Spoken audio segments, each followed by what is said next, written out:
that Liverpool will want to forget. How would you evaluate that performance? Yeah, definitely result-wise, and obviously how we conceded the goals.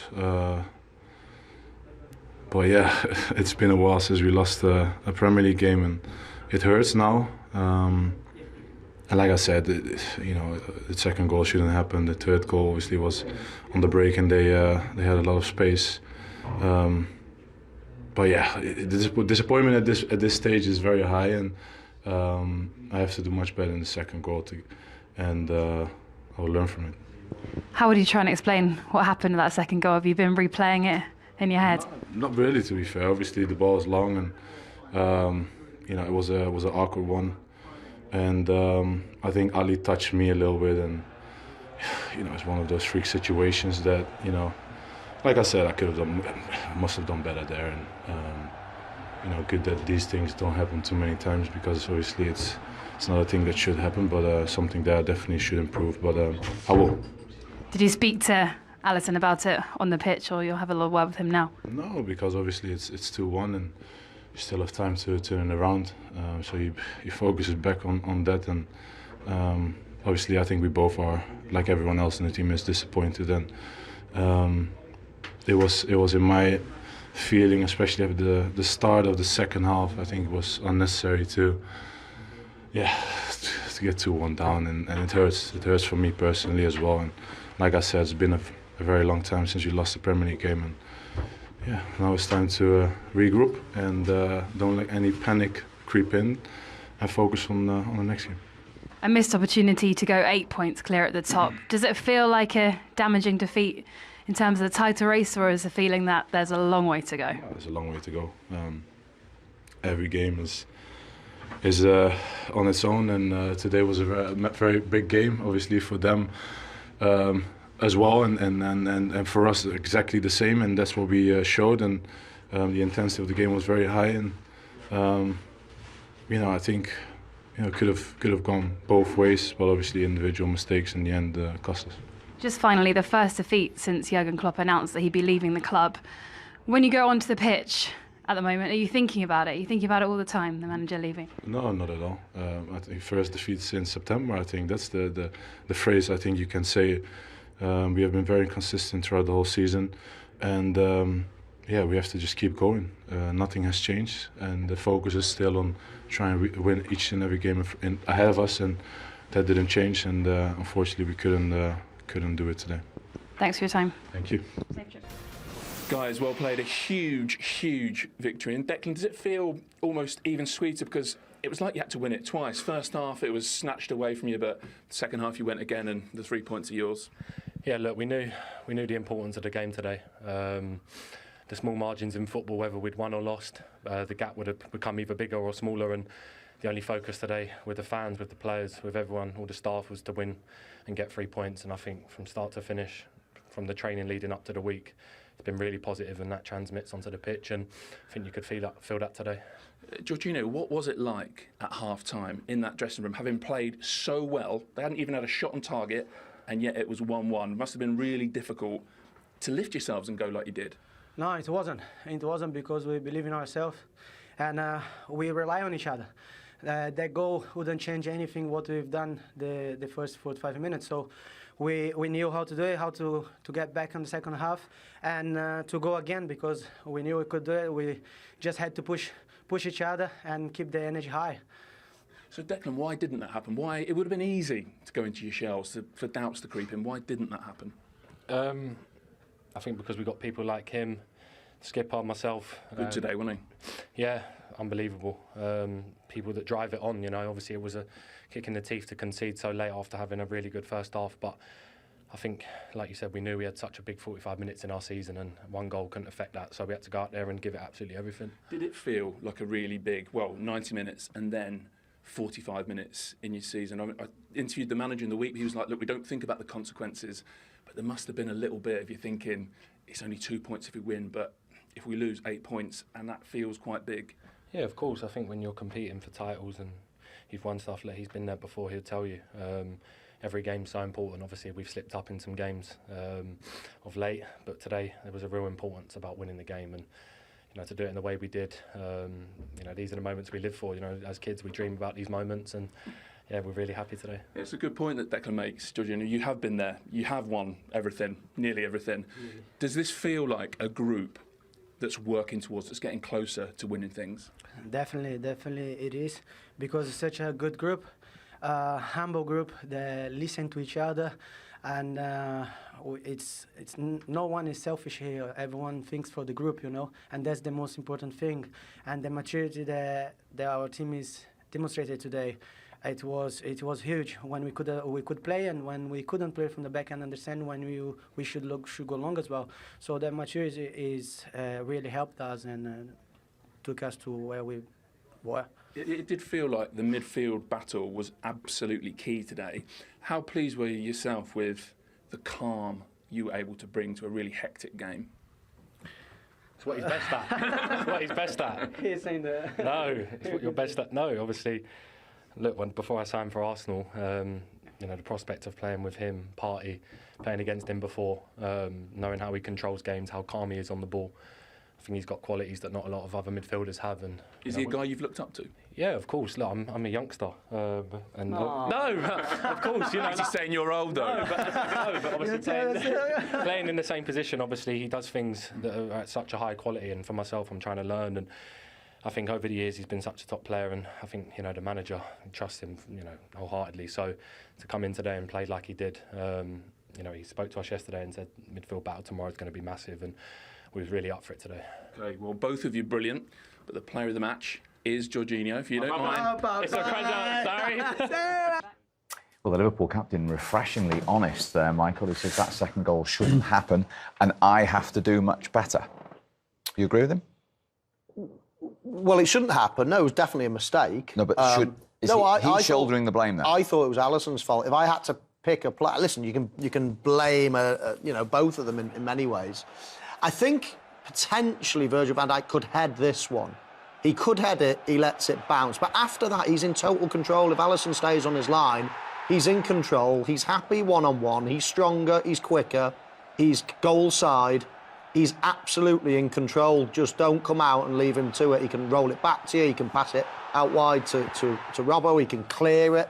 But Alisson comes out and actually they half collide and then none of them touch it. So, yes, there's a little bit of blame. You can see his eyes are on him, he's on him. He's got to leave it for Alisson because Alisson makes that decision and he's the one that misses it. So I think it's more Alisson's fault than Van Dijk's, and I think he's doing the real captain's thing and taking the blame. I think when you see it, if Alisson doesn't come, then, there's no way Gabriel Martinelli gets on that side of Virgil. There's no way he's going to get on that side, so he can easily shepherd it over that side, over to the left. But seeing Alisson there and then getting the little nudge, it's confused everything. He needed more communication from the goalkeeper. But is it not rule number one, don't let the ball bounce? Yeah, firstly. So you deal with that. The moment you allow that ball to bounce, then you bring in all those factors that came into it, right? Yeah. Even though he's going backwards. Yeah, and as much as he may be in control, by the time you're allowing the attacker to really get involved, and then, of course, it's just a bunch of errors coming up. Van Dijk had control. He could have dealt with it. Then the goalkeeper, Alisson, he obviously comes out, made a mess of it. You don't need all that. Deal with the situation early doors and then start again. But the moment you allow that ball to bounce, we all attackers here, you get a chance. You're sniffing away, aren't you? And that was compounded into one mistake, into another mistake that led to the goal. That's the only thing he does wrong, though, I think, Virgil van Dijk. After that, he's in control. It's Alisson that makes the big call. I think you're right. Out of the way of Alisson. He's moving out of the way so Alisson can come and clear it. Yeah. So what should Alisson be doing for you here, Michael? Either staying where he is? Well, either staying where he is or making contact with the ball. But he's made the decision, and you can see Virgil van Dijk seeing him, and it's a little bit the same as the first, the mistake for the Arsenal goal. He's shepherding him, isn't he? But it's shepherding, exactly. And he's seen him early, and so he's right. I'm barging him out the way, giving him as much space as he can to clear it, and he misses it. Eventually, they collide. But that is the only thing I do think Virgil van Dijk will look at it and think, should I have headed it? After that, I think it's Alisson's fault. Yeah, like Dwight said, don't make the ball bounce. That's what we'd want, like you say. Yeah. Once the ball bounces, then all sorts of different permutations can happen. Like that, people get confused, communication. You know what I mean? It's the best thing that could have happened for Martinelli. Well, And he probably deserved the goal as well, didn't he? I mean, I thought he was the Martinelli. most dangerous Yeah, he player, was. and I was really surprised as well to see him come off. I was very surprised and confused. But then Trossard scored, so then I had to kind of eat my words a bit. Humble pie I've got. To be fair, you're easily confused. Yeah, easily confused. Humble pie's at the house waiting to go. But it was a huge moment in a game of that magnitude, wasn't it, at 1-1? I mean, that, as Michael says, they're fine margins sometimes. Defining moments in the game, isn't it? It's a game changer, you call that, right? So the game is in the balance. We just don't know where it's going to go. Liverpool got the advantage coming back off the half-time after getting that important goal, although there's a huge mistakes again from Arsenal point of view. And then you thought Liverpool sort of kicking on, and they got Núñez to bring on, and the way how Liverpool was prolonging, they think they're right in the game. And then to come and concede such a soft goal at the end really compound them obviously going on. Although I do believe that Arsenal was slightly the better team overall. Yeah, I have to totally agree. Whereas you'd have thought that Liverpool would have offered a bit more in respects of attacking.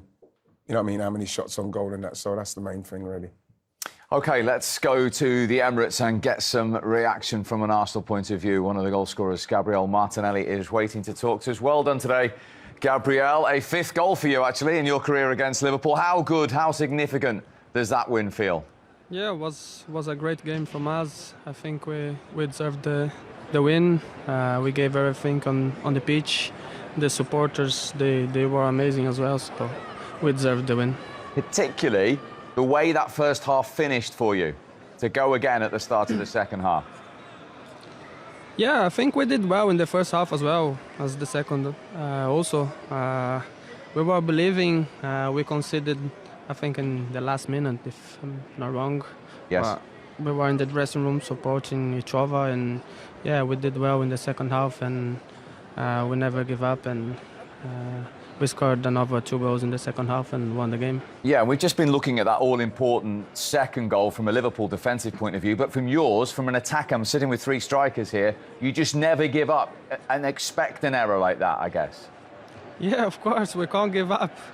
Always expect some mistake from them, and yeah, I was lucky there, and I didn't give up, as you said, and was a great ball from Gabi, and yeah, goal. I'm feeling so happy with the victory and the goal as well. Gabriel, it's Michael Owen here. You said that it was a great performance from Arsenal. I thought it was a great performance from yourself as well as an individual. Why is it that you keep playing well against Liverpool? You've got a great record against them. Hello. I don't know. I just try to do my best, and I don't know. I try to do my best every time on the pitch, and I think I have a bit more luck against them. I don't know, but it's good for the team. It's good for me. Righty, do you want to speak to Gabriel? Well, hey, Gabby, how are you? Hey, legend. Hey, my friend. I was very disappointed to see you going off, Gabby. Obviously, we won the game in the end. How did you feel when you came off? You looked very disappointed. You know how an attacking player feels when he goes to the bench, you know. So I didn't want to come off. It's normal. We always want to be on the pitch and help the team, and even more in a game like that. So I know you understand me. Yes, I do. Yes, I do. We saw everyone's reaction at the end, Gabriel. Was it a game you felt you couldn't lose? The significance of a win in the bigger picture of the title race to beat the league leaders? Yeah, we came to the game with just one mentality, and that was to win the game, and we did it. So great performance and great win. Yes. And just finally, what kind of belief injection is that to do that against Liverpool and reduce the gap at the moment to 2 points? It's still too many games to go, and we know how the Premier League is, and we are gonna try to win as much as possible, or all of them, the games. But we need to be patient and go game by game and try to win all of them. Very well done today. Congratulations. Thanks for talking to us. Well done, Yes, Gabby. thank you. Thank you, guys. Gabriel Martinelli live from the Emirates. Welcome back. What a start and what an end to that first half at the Emirates. Right, let's take it to Arsenal's early goal. What a start, Righty. They were on the front foot right Brilliant from minute start. one. Exactly what you'd want against the Liverpool side. You want to put them under pressure straight away, and if they're not tight enough, you can play through them like this. This was just Great pass there from Gabriel Magalhaes, but it's the movement from Kai Havertz. You could see it there, and now he's in, and you're thinking, can he finish? Because this is what we've needed to happen. He doesn't there, but then Saka with a very, very good touch backing him up and scores. It's brilliant goal. From a Liverpool point of view, Michael? Yeah, I mean, they've always gone to the ball, they've always pressed, and Trent Alexander-Arnold here, he leaves his man Martinelli and goes and presses the ball. That means that Konate has to then come over and press himself. You see in the middle of Virgil van Dijk, he does neither. He doesn't come across, or he doesn't pick up Ødegaard, who plays the ball through, and all of a sudden you've got a huge gap in the middle of the defence for Arsenal to run through. I mean, they worked it so well. Lovely little touch as well from Saka. I mean, he made the finish look easy, but the ball comes at him quite quickly. But I just think Liverpool, it was almost a domino effect. People out of position, and all of a sudden they got exposed. But look at this touch there. It comes quick to him, and he puts it in well. Good goal from Arsenal's point of view, but I think Liverpool will be disappointed. And the way Arsenal started, Liverpool didn't look themselves at all, Dwight. Not at all. I thought Arsenal really got off to a really, really good start. You can see in the passive of play how, 1 and 2 touches get the ball out when it was important that way. And I think Michael obviously described it correctly there with Van Dijk pulling him out of position that he doesn't want to go into. And the moment that they exploited extremely well, I think Ødegaard one-time pass into Havertz was actually tremendous. The fact that they got on to score just started that Arsenal wanted. And then they dominated. And Liverpool are actually level despite not having a shot on target, which is an extraordinary way of ending the half. Route one from Alisson to begin with. Yeah, no, it was. I did think that Arsenal had the better of it. Certainly had all the shots on target. Liverpool slightly ahead in possession, but this was just persistence from Diaz, never giving it up, making himself a bit of a nuisance. I'm still watching it thinking, right, who's at fault here? I think the goalkeeper might be able to do a little bit more, righty? I think both. I think the goalkeeper might be thinking he's going to clear it. He's thinking the goalie's going to come. It's communication. It's poor. I think that for me, I'll probably say with the keeper, once he's seen that Saliba is in this position, I'll come and get that. Come and get that simply because Saliba is now going to have to try and clear that across his goal. I think at some stage the goalkeeper's got to maybe come and just take everything there. Just get everything. I just think his technique wasn't very good, the goalkeeper. From the moment you can see the body position of Saliba in terms of what he's doing, the goalkeeper has to come and smother that, I think. He's coming front on, which again gives, you look at it there. Yeah. That's I think he should be on his way now, D. He straight away, That's right. And this kind of technique, as you can see, this type of technique, you expect it from the goalkeeper, but it just gives him that little glimmer of hope. And certainly... you look at that and you can see, like Raya's saying to him to clear it over there. He didn't have an opportunity to clear it where he's pointing his hand to say, kick it out there. He didn't That's have where Diaz is, isn't it? If he kicks out for a corner, he hits it into Diaz. So, what's happened is that, let's face it, the first ball into him is a fantastic ball into Diaz. Let's make that right. So, Saliba's got himself in a position where he's now, do I clear it over there? Do I hold off? The goalkeeper should make a decision and come. He might be thinking, well, he's going to clear it. That's what he pointed to say he should have cleared it. But the communication was bad. But he should have came, I think. Because he's got to react off what the defender's doing, isn't it? Absolutely. Once he sees, right, I'm going to pin him, then the goalkeeper's got to think, right, he's pinning him. He's only pinning him to buy me more time to catch it or to It's a very soft goal, anyway. Either way you looked at it, it's such a soft goal. And the timing of it, after you've done such a fantastic start, really dominating Liverpool. I've not seen a team dominate Liverpool to this manner. And to concede that type of goal must be a little bit devastated, I'm sure. Arteta when he goes in at half-time. As it stands, it's as you were with the 5-point lead then. Arsenal have to pick it up again. They conceded an own goal, of course, in the FA Cup tie at the Emirates. Well, it's one apiece here at a very quiet Emirates Stadium where the Arsenal fans have been hugely deflated by what they've just seen on the stroke of half-time. But they started really well, Gail. We questioned the decision not to go with an out-and-out striker. So where did the first goal come from? Well, I think that's what we spoke about before, finding Zinchenko on the side as a free man and having two number 10, if you want, with a fourth number 9 will attract the defenders. And this is where they're good at. That run, we spoke about it, he's good at taking those spaces, those runs. And obviously, I like the fact that Zinchenko here has the ability to come inside and use his right foot to find the midfield player. No left back can do this, really, So coming on your weakest foot and finding your teammate, Ødegaard is doing extremely well because the first third division is perfect, but the run is beautiful. Yeah, and I think tactically Arsenal have been fantastic. I mean, not playing without a striker. We see that box midfield, but it's what it does to Liverpool's centre-backs. Not just Van Dijk here, where he's not quite sure whether to step in or stay with the line. Konate's then, because he's got no striker, looking where Martinelli is. So you look at the distance between both centre-backs for Liverpool. Huge. Brilliant from Arsenal. Van Dijk gets dragged in. Konate's nowhere to be seen. And then Arsenal get a little bit of luck, but thoroughly deserve to be in front. As you can see, Saka just ahead of Havertz when he strikes the shot, but crucially behind Konate, which is how he manages to keep himself just onside. So it was all going to plan for Arsenal until this, Roy. How would you sum up the equaliser? Well, obviously a little bit of luck, but of perseverance. I think Liverpool would have been delighted going in at half-time just to 1-0 down. So huge bonus from them. Did they deserve it? Absolutely not.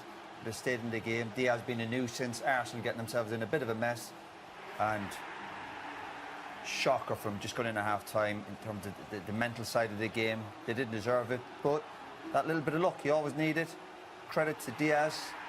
Persevered with it, put into a dangerous area, didn't give up the cause, but got to do better defensively. A bit of a mix-up there with the goalkeeper. It's not very often, is it, Gail? We're talking about defensive issues with Saliba. No, I think, you know, everything in front of him is good at it. Anything in behind when he has to catch up because he's got pace, he will be good at it. Anything that he needs to move, big players find it difficult to move. And we've seen with him that every time he has to think and move closely with the striker, it's a bit difficult, like everyone else. But like we've seen, Liverpool, I think, is in top 3 of the league, playing straightforward. They tried for 40 minutes to play build up from the back. This is not your strength. They played long. They've been rewarded. A little touch of fortune, perhaps, for Liverpool. اش من 100 في الحالة كاي هافرتز ملعوبة إلى فان دايك بيتر تشيك انا تا تيماركي على راسو هذا ما فهمتش هذا اللقاء هدف عكسي آخر هل الحظ هو ندير لك ستار الله يلا يحوجك ندير لك ستار كنت اخويا سير في حالك كنت اخويا كنت راه بين هذا الماتش ديال الفوت الله يقالي كيتي ما كيت والو ها هو بيلعب ودرت ليه ستار ما كيتاش ما ماركاش وتلقى انا شكتي بيرجع اللور تلاقي ليه ولا شي حاجه او بيمارك عاوتاني على راسو ماركا سير اخويا ماركا هو كيتا سير الله يقال سير الله يقالك اخويا بين لك العذاب ها واحد الماتش والفوت واخا جرنا الاشواط هانيه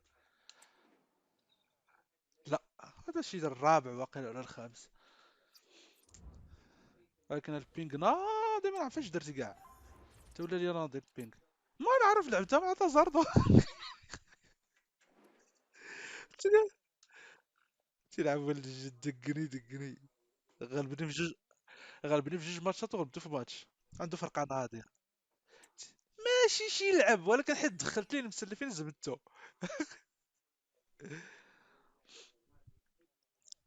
تيقصر